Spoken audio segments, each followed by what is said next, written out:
I heard my name from the kitchen. Calm, practical, like someone deciding my future without me. Once he signs the paperwork, we can put the house on the market, my daughter-in-law said.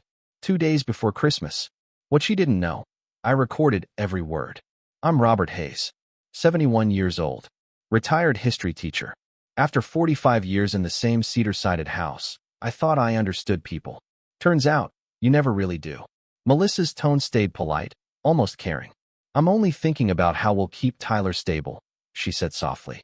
Your dad's not the man he used to be, Ethan. $800,000 worth of stability. Ethan hesitated. Mel, maybe we should wait. Dad's still doing fine. She smiled, a sound more than a sight. We'd be helping before it gets worse. My hand tightened on the doorframe. Was this what getting old meant? Hearing people plan your life like you're not in it? When they left, the house fell still. I sat there listening to the furnace breathe and wondered what Linda, my wife, would have said. I whispered into the empty room. You'd have seen this coming, wouldn't you? The next morning, I went to the bank.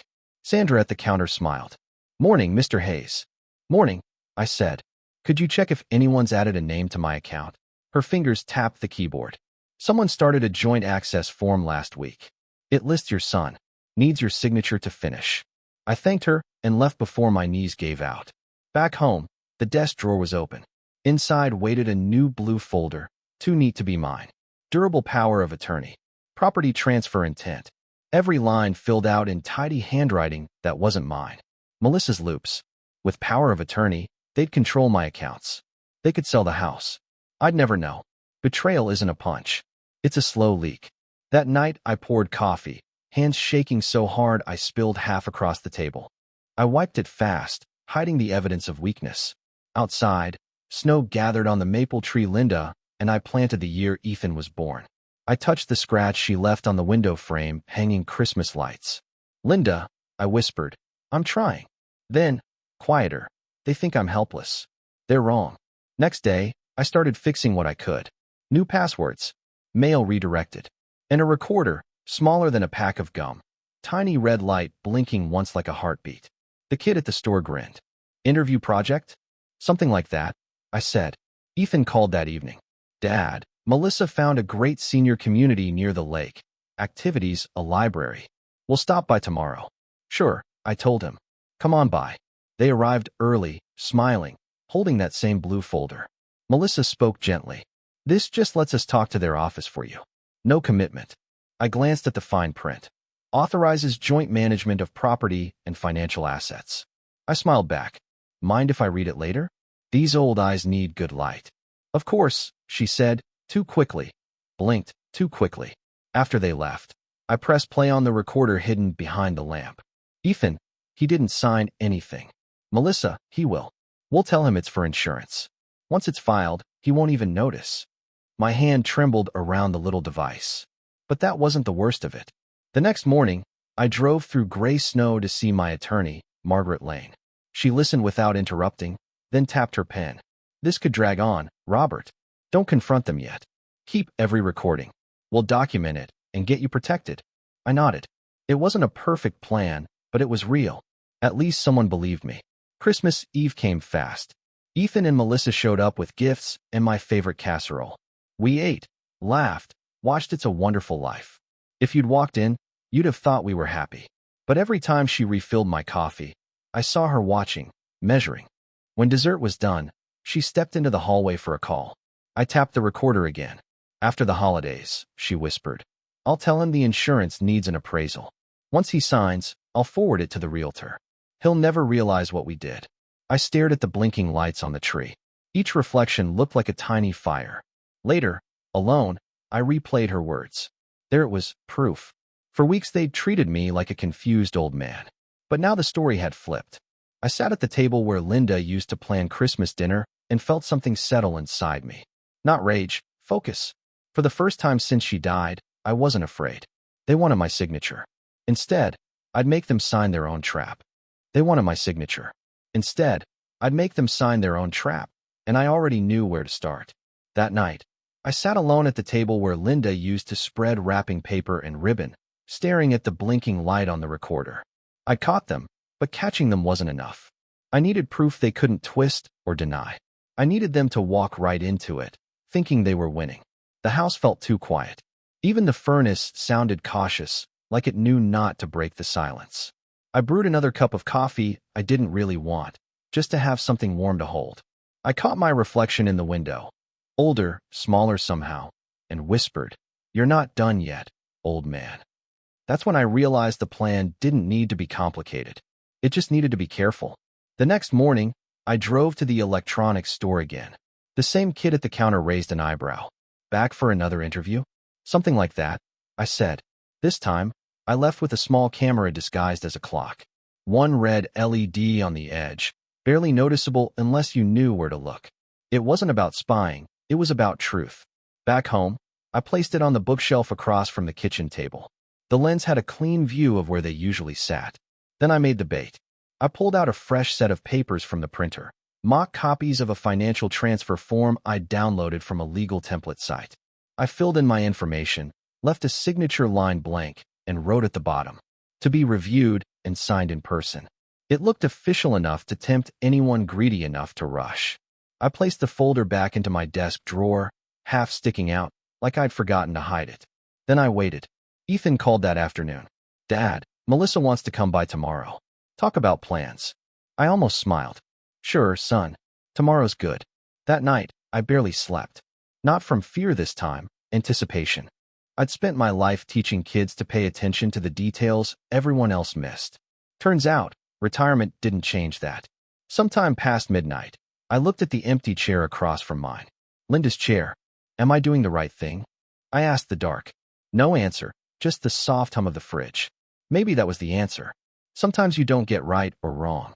You just get what's left. The next morning, they arrived right on time. Melissa's smile could have been printed on the side of a real estate brochure. "Morning, Dad. We brought muffins." "Nice of you," I said, motioning to the table. She looked around. Her eyes landed on the desk drawer, exactly where I wanted them to. Ethan started small talk, asking about the old car, the yard, my health. Melissa listened politely, but her gaze kept flicking toward the desk. After 10 minutes, she excused herself to grab napkins. I heard the faint creak of the drawer. I kept talking to Ethan, pretending not to notice. She came back with a napkin holder that didn't need moving, looking a little too composed. The clock camera blinked once, then went dark again. Perfect. After they left, I waited until the sound of their car faded before checking the footage. Melissa had taken the folder, flipped through it, and snapped a quick picture with her phone. Then she whispered something under her breath. "He's practically handing it to us." My stomach twisted, but I forced myself to keep watching. She hadn't noticed the timestamp on the footage, the clear shot of her hand in the drawer. Proof. Not suspicion. Not guesswork. Proof. Over the next few days, I gathered more. Phone calls where she mentioned talking to the realtor. Emails forwarded by mistake. And one text from Ethan that broke my heart a little. "Mel, are we sure this is right? It's Dad's home." Her reply, "We're doing what's best. He'll thank us later."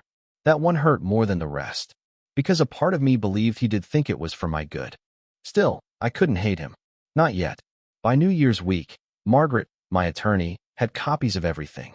When I showed her the footage, she leaned forward, lips pressed tight.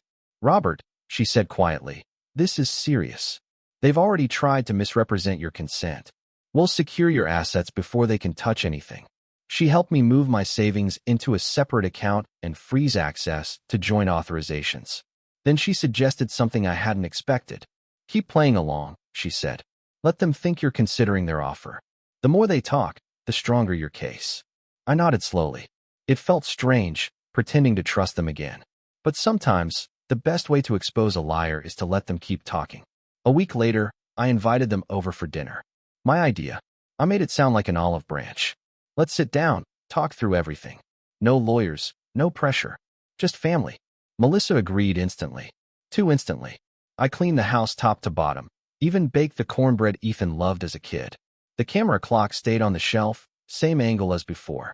This time, I hid a second recorder under the table. I didn't want luck. I wanted certainty. They arrived early again. Melissa's tone was all sugar. "Dad, it means so much that you're open to this." "I just want to understand," I said. "I know I'm not as sharp as I used to be, but I want to do what's right." Her smile widened. "That's all we want to." She opened her bag and pulled out a printed set of forms, different color, but same content. She slid them across the table. Here's everything we talked about. It's simple. Just sign, and we can take care of the details. I looked down at the papers, pretending to read, my hand resting near the folder. Mind if I keep these overnight? I asked gently. I like to sleep on big decisions. For a moment, her expression cracked, just a flash of irritation, but she caught it fast. Of course, she said, blinking once too quickly. Ethan said nothing. He just looked tired. When they left, I locked the door and exhaled. Then I played the recording. Her voice was perfectly clear. Once he signs, it's over. The realtor already lined up a buyer. I leaned back in my chair and closed my eyes. It wasn't joy I felt, just relief. Relief that I wasn't crazy, that my instincts hadn't failed me. The next morning, I took the recording and the papers to Margaret. She listened, jaw tight, then said, "This is enough. We'll move to file a fraud notice if they try to proceed." But what do you want to do, Robert? That question hung in the air. What did I want? Justice? Revenge? Forgiveness? I thought about Ethan's message, about Melissa's fake smile, about the house Linda and I built nail by nail. I don't want to hurt them, I said slowly. I just want them to understand what they tried to do. Margaret gave a small nod. Then let's make them face it. 2 days later, I called Ethan. Son, could you both come over? There's something I need to sign. His voice softened with relief. Of course, Dad. We'll be right there. When they arrived, the table was set with the same blue folder and a stack of documents inside. Only this time, they weren't real transfer forms. They were statements drafted by Margaret, titled Acknowledgement of Attempted Property Fraud and Waiver of Claim. I'd written the top line myself. I confirm I have attempted to manipulate Robert Hayes into relinquishing his property and assets under false pretenses. I placed the pen on top and smiled. Here's what you've been waiting for, I said. Melissa blinked. What's this? Go ahead, I said. Take a look. You'll find your names at the bottom. Ethan reached first, scanning the paper. His face went pale. Dad, what is this? It's my signature, I said quietly, but on my terms. Melissa pushed back her chair. You can't be serious. Oh, I'm serious. And before you deny anything. I reached over and clicked play on the recorder. Her voice filled the room. Once he signs, it's over. The realtor already lined up a buyer. Ethan stared at her, disbelief and shame mixing on his face. Melissa opened her mouth, but nothing came out. I leaned forward, my voice steady. I could take this to the police, or I could send it to your realtor. But I'd rather keep it in this house, as long as you both walk away from it. For good. Silence. Only the sound of the furnace again, steady and low. Ethan swallowed. Dad, I didn't. I know, son, I said softly. That's what hurts the most. Melissa stood, eyes wet, voice shaking. We were just scared. The mortgage, the schools, everything's expensive. I wasn't thinking straight. I nodded once. You should start now. She left first. Ethan lingered a moment, then followed. The front door closed behind them with a dull click. I sat there for a while, listening to the wind slide past the windows. The maple tree outside shimmered in the cold light, branches bare, but still standing. I smiled faintly. Linda would have liked that. I didn't feel triumphant, just lighter. People think revenge feels like victory. It doesn't. It feels like balance. That night, I put the recordings, the camera, and every copy of the documents into a safe. Then I brewed one last cup of coffee, sat by the window, and whispered, "We're okay now, Linda." And for the first time in a long time, I believed it. 3 weeks passed before I saw Ethan again. I didn't know what he'd come to say, or if I was ready to hear it. Winter was finally easing up. The air smelled more like earth than snow. I was sitting on the porch with coffee when his car pulled in. No Melissa this time. Just him. He stepped out slow, hands deep in his jacket pockets. The silence wasn't angry, just heavy, honest. "Dad," he said, "can we talk?" I nodded toward the door. Coffee's still warm. Strong too, like always. We sat at the kitchen table, the same one where everything almost fell apart. He couldn't look at me at first, just stared at the wood grain. Then he said, "I messed up, Dad. Melissa pushed, and I just let it happen. I thought I was helping." I let him speak. He told me about the debt, the fear, the way desperation makes good people do stupid things. When he finally looked up, his eyes were red. "Are you going to press charges?" I shook my head. "No, son. You both have to live with what you almost did. That's punishment enough. He nodded, and for the first time in years, I saw my boy again. The one who used to help me sand this very table before Christmas dinner. He reached across, placed his hand over mine. I'm sorry, Dad. I squeezed back. Don't say sorry. Just be better than this. After he left, the house didn't feel empty anymore. Just quiet in a way that made sense. That night, I took down the clock camera and recorder. I packed them in a box labeled Old Tech, like I was putting the past where it belonged. Not to forget, just to move forward. A few mornings later, a letter came in careful handwriting. Melissa. I stood by the window while I read it. Robert, I don't expect forgiveness, but I wanted you to know I've started therapy. I'm selling my car to pay off what we owe. I was wrong. You didn't deserve what I did. I keep thinking about the Christmas dinners at your house, how safe it felt then. I ruined that, and I'm sorry. Melissa. Her words shouldn't have mattered, but they did. I hated that part of me still hoped she meant them. I folded the letter neatly and tucked it into Linda's old recipe box, next to our wedding photos. Maybe forgiveness isn't a door you open. Maybe it's a window you leave cracked, just in case someone wants to come back through. That weekend, Ethan came back with Tyler, my grandson. We shoveled the driveway together, and when we were done, Tyler grinned up at me, cheeks red from the cold. Grandpa, can we make pancakes like Grandma used to? I laughed, the kind that shakes something loose inside you. Yeah, kiddo, let's make too many.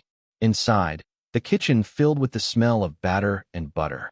Tyler poured too much syrup, just like Linda used to, and I didn't have the heart to stop him. We didn't talk about lawyers or houses. Just family. Just the kind of normal I'd been missing. Later, after they left, I poured one last cup of coffee and sat by the window. The house was still, but not lonely. It was earned. Funny how the same truth that broke me ended up setting everything right. I thought about how close I'd come to losing everything. Not just the house, but the people tied to it. Maybe getting older isn't about fighting for what you own, but for what still matters. I looked at the maple tree, its bare branches catching the moonlight, and smiled. They thought age makes you helpless, I said softly. They were wrong. The furnace hummed steady, the house breathed easy, and for the first time in a long while, I was home. People talk about getting older like it's fading away. Like one morning you wake up, and the world has quietly moved on without you. But maybe getting older just means you start seeing what truly stays. The people who still show up when the noise dies down. The moments that prove kindness outlasts pride. And the truth, however hard it hits, that finally sets you free. This old house, the one they tried to take, taught me that. I thought the truth would break me, but it brought me peace. It reminded me that dignity isn't something anyone can sign away. So if you ever feel invisible, remember this. You're not fading, you're refining. And sometimes the quietest lives carry the loudest proof of love. Outside, the maple tree swayed slow in the wind. Same as the day Linda planted it. Funny how time changes everything, except what really matters. Because love, real love, still lives in these walls. And in the roots of that old maple outside.